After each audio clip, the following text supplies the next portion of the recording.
नमस्कार दोस्तों, आज की इस रोमांचक कहानी में आप सभी का स्वागत है। मैं विधवा थी, अकेली रहती थी। एक बार मुझे कंपनी में जाने के लिए देर हो रही थी, इसलिए मैं जल्दी जल्दी सीढ़ियाँ उतर रही थी।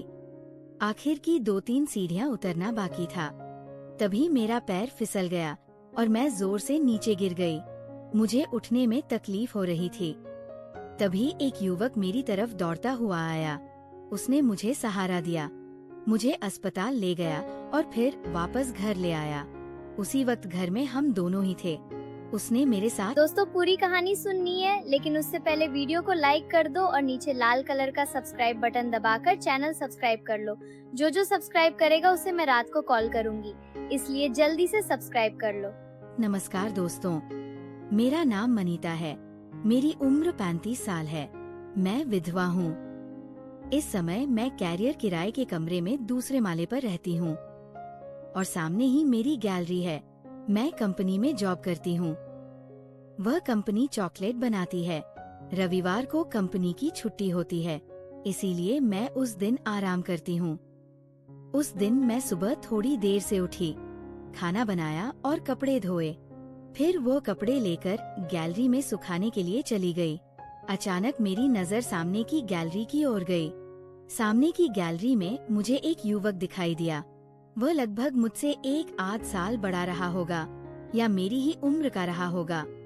देखने में बहुत हैंडसम था, लेकिन मुझे हैरानी इस बात की हुई कि वह गैलरी के कपड़े सुख में कपड़े सुखा रहा था।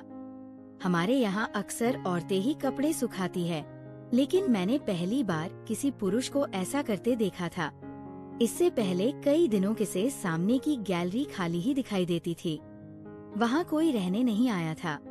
मैं जब कपड़े सुखा रही तो बार बार उसी की तरफ देख रही थी। उसकी नजर मेरी तरफ गई। उसने मेरी ओर देखा। मैं भी उसी को देख रही थी। मेरी नजरें उससे मिली और मैं थोड़ी सी शर्मा गई। फिर मैंने नजर फेर ली और कपड़े ठीक से लगाने लगी, लेकिन वो युवक अभी भी मेरी तरफ ही देख रहा था। मैंने जल्दी जल्दी कपड़े लगाए और अपने कमरे में वापस आ गई। उसका किचन मेरे कमरे के पास ही था। थोड़ी देर बाद मैंने खिड़की से देखा तो वो किचन में कुछ खाना बना रहा था। मेरे मन में विचार आया कि शायद वह अकेला ही रहता होगा, लेकिन इतना खूबसूरत मेरी उम्र का युवक अकेला क्यों रहता होगा, ये सोच बार बार मेरे मन में आ रही थी। फिर मैं वापस अपने कामों में लग गई। खाना वगैरह बनाया और थोड़ा आराम करने लगी। ऐसे ही कुछ दिन निकल गए। हर रोज वह युवक मुझे गैलरी में कुछ न कुछ करते हुए दिखाई देता था। कभी कपड़े सुखाते हुए, कभी व्यायाम करते हुए तो कभी खाना बनाते हुए। मेरा जीवन अभी फिलहाल ठीक चल रहा था। मुझे कंपनी में अच्छा वेतन मिलता था, लेकिन फिर भी मैं अंदर से बहुत दुखी थी क्योंकि मैं अकेली थी। मेरे पति की मृत्यु हो चुकी थी, इसलिए मैं अकेली पड़ गई थी। मेरा कोई बच्चा नहीं था, लेकिन मुझे माँ बाप के सहारे नहीं जीना था, इसलिए मैं स्वतंत्र रूप से रह रही थी। मेरे माँ बाप पास ही रहते थे। उनके पास कभी कभी मिलने जाया करती थी। एक बार मैं सीढ़ियाँ उतरकर नीचे आ रही थी। मुझे कंपनी में जाने के लिए देर हो रही थी, इसलिए मैं जल्दी जल्दी चल रही थी। आखिर की 2-3 सीढ़ियाँ उतरनी बाकी थी। तभी मैं सीढ़ियों से फिसल गई और नीचे गिर गई। मेरे पैर में मरोड़ आ गई थी। मैं जोर से चिल्लाई। मुझे उठने में बहुत तकलीफ हो रही थी। मेरी आवाज सुनकर वह दौड़ता हुआ आया। उसने मुझे सहारा दिया। मुझे एक पैर जमीन पर ठिकाने में भी बहुत दर्द हो रहा था। उसने मुझे एक तरफ बिठाया, फिर वो ऊपर की ओर दौड़ता गया। थोड़ी ही देर में एक बोतल पानी लेकर आया और मुझे पिलाया। पानी पीने के बाद मुझे थोड़ा आराम मिला। मैंने उसकी ओर देखा और तभी ध्यान में आया कि वह सामने की गैलरी वाला युवक ही है।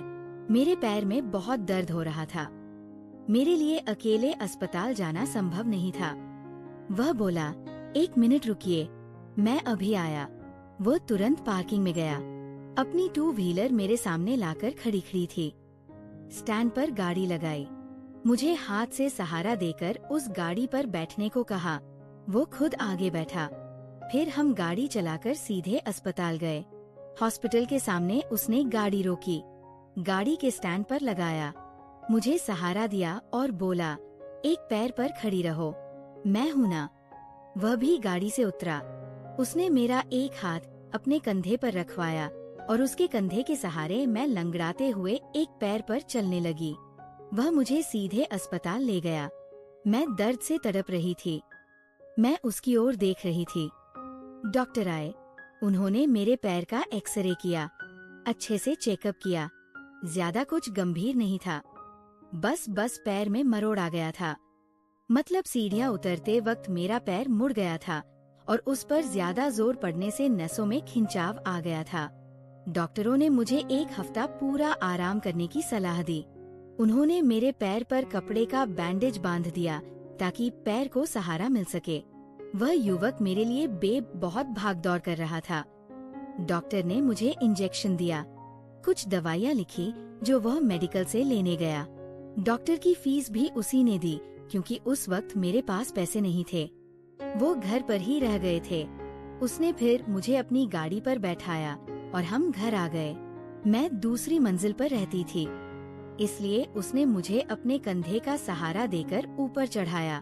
वह मुझे मेरे कमरे में लाकर सोफे पर बैठा दिया। मैंने कहा, रुकिए, चाय पानी तो बना देती हूँ। लेकिन वह बोला, चाय वगैरह नहीं, आप बीमार हैं, आपको अब सिर्फ आराम की जरूरत है, कभी भी आकर चाय पी लूंगा। मैंने उसका धन्यवाद किया। तब वो बोला, धन्यवाद किस बात का, हमें एक दूसरे की मदद करनी चाहिए। वह बहुत अच्छे से बातें कर रहा था। उसकी बातें सुनते रहना अच्छा लगता था। वह चला गया तो मैं एक पैर पर जोर लगाते हुए गैलरी में आई। वह सीढ़ियां चढ़कर ऊपर जा रहा था। हम दोनों ने एक दूसरे की ओर देखा और हल्की सी मुस्कान दी। फिर मैंने कमरे मरे आराम किया। डॉक्टर ने एक हफ्ता पूरा आराम करने को कहा था, इसलिए मैं कंपनी नहीं जा सकती थी। मैंने कंपनी में फोन करके बताया कि मैं बीमार हूँ और कुछ दिन छुट्टी पर रहूंगी। अब मैं घर पर ही थी। अकेलापन महसूस हो रहा था। मुझे कुछ अच्छा नहीं लग रहा था, इसीलिए मैं गैलरी में कुर्सी डालकर बैठी थी। वहीं से हम दोनों एक दूसरे को देखकर मुस्कुराते थे, सिर्फ नजरों और थोड़ी बहुत बातों के संवाद में हमारा रिश्ता अनजाने में जुड़ता जा रहा था। तीसरे दिन रविवार को मेरे घर का दरवाजा बजा।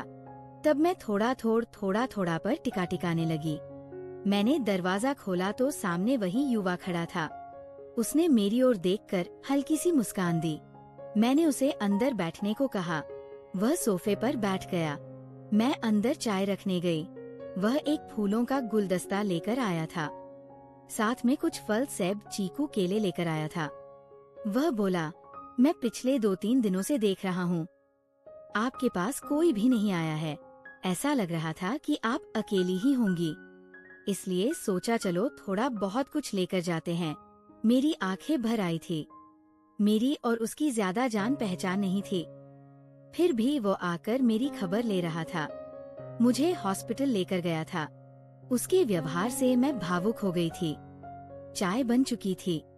मुझे उसका ध्यान नहीं रहा। वह तुरंत उठकर किचन भी गया और गैस बंद कर दी।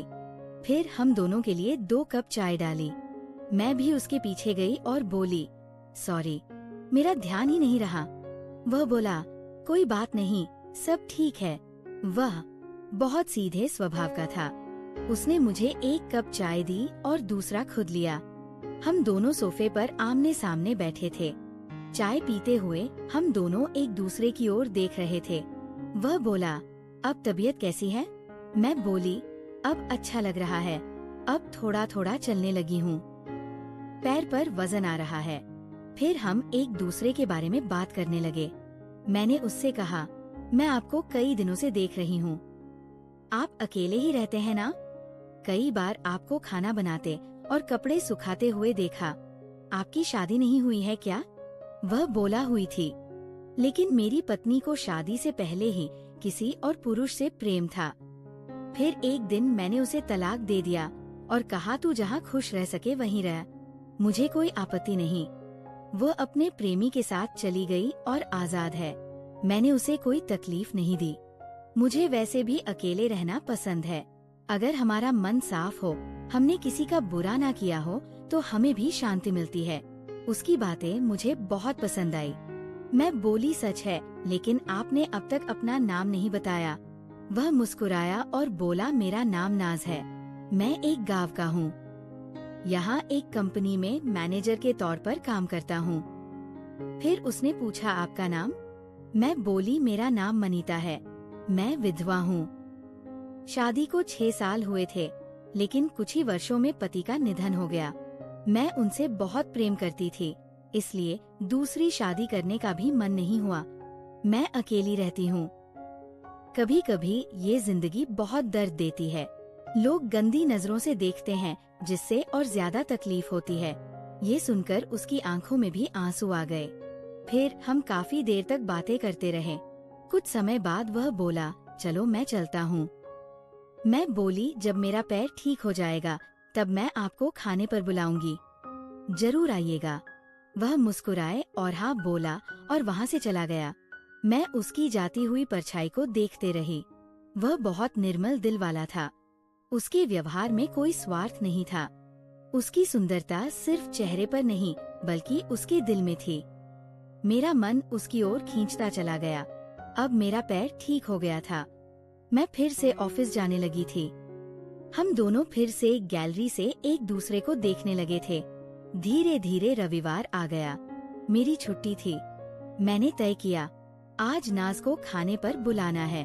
मैं गैलरी में गई तो वो व्यायाम कर रहा था। उसका शरीर सुगठित और मजबूत लग रहा था।